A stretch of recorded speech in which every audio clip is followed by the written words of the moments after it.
Just real quick, following up something you said. You just joked about there not being a career. Do you feel like that every time one job ends? Because you are essentially, it's like a snow globe, you're shaking it up, you know? Yeah, absolutely. Oh my God, yeah.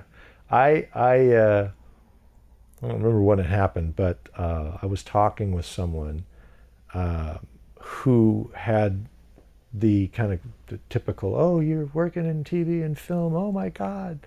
And I'm thinking, you know, man, I'm on set.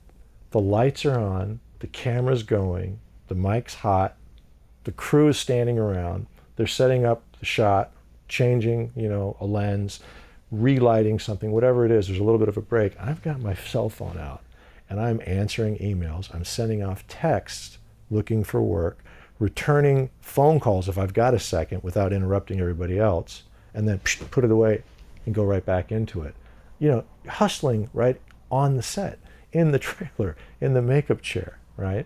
It never ends. So yeah, I always feel like that. I think every actor can, I've never heard an actor not say that. Unless, I mean, you're lucky enough you get, you know, your own show or you have a proper, you know, movie career where it keeps on coming. But even then, it's an up and down and you just never know, you know. That being said, why do you think people fail at it then? Fail at? Having consistent acting work. It's a big question. There are a number of factors at play, but if I kind of pull out and take the meta view of it, or like the 30,000 foot view, like if you're in a plane, 35,000 foot, whatever it may be, I think people probably aren't clear on what they want. And I also think that most people don't investigate themselves and know themselves well enough, and don't manage their emotional states better. Because, you know, ultimately everything's a psychological game. Ultimately, right? Because, you know, we're all out there and everybody here is talented. Like, everyone's talented.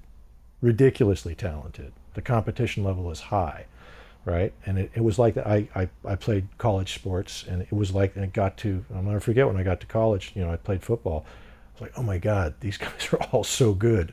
Wow, right?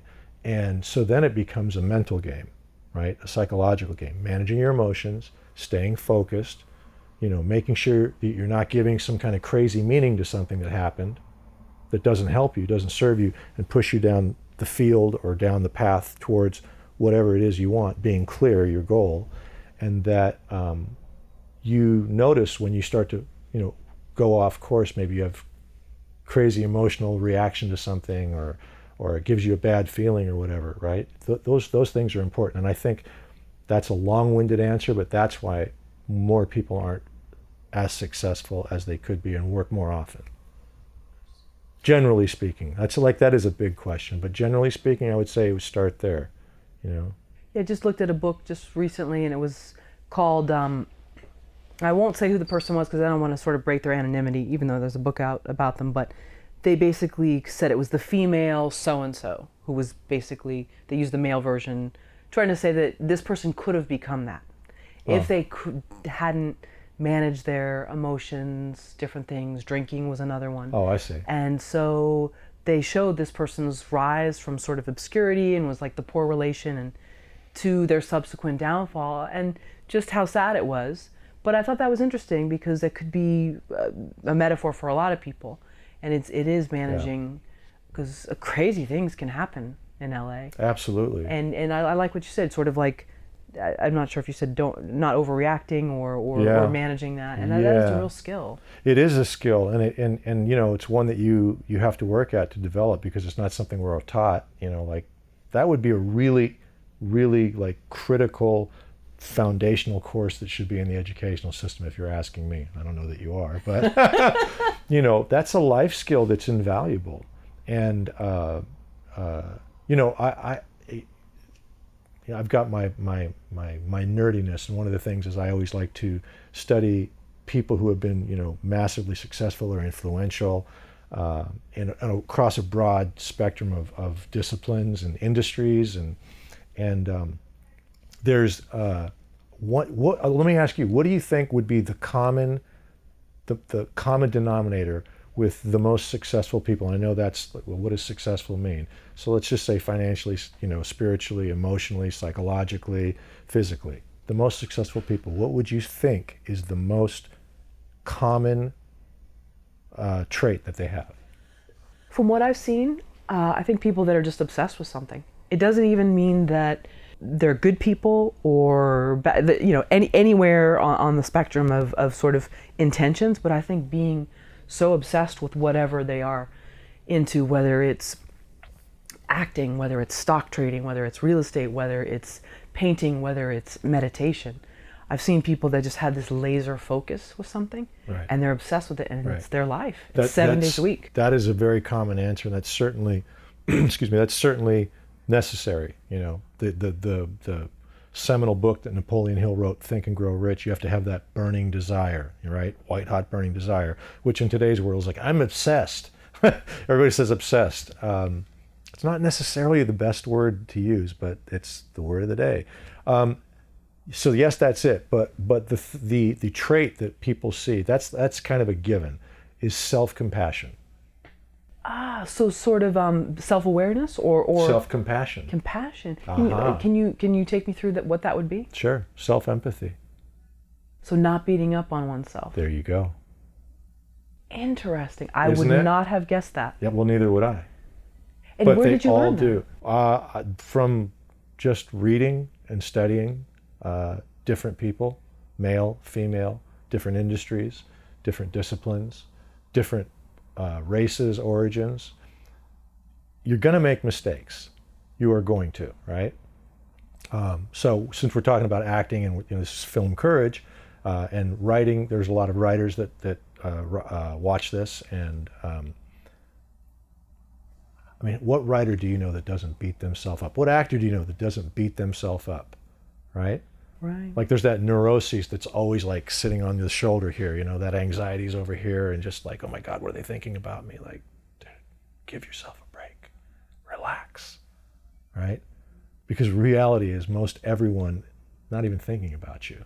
That's true, yeah. They're thinking about themselves. And P.S., they're having the same conversation in your head that you are. And they're thinking, you're thinking that about them, yeah. Right? Right, we're all human beings, right? Give yourself a break. You're doing the best you can do with what you have at that time. And if you are obsessed, as we say, or you have that burning desire, whatever it may be, then just trust that you're going to make mistakes. But that's how you learn. Mistakes are a great thing.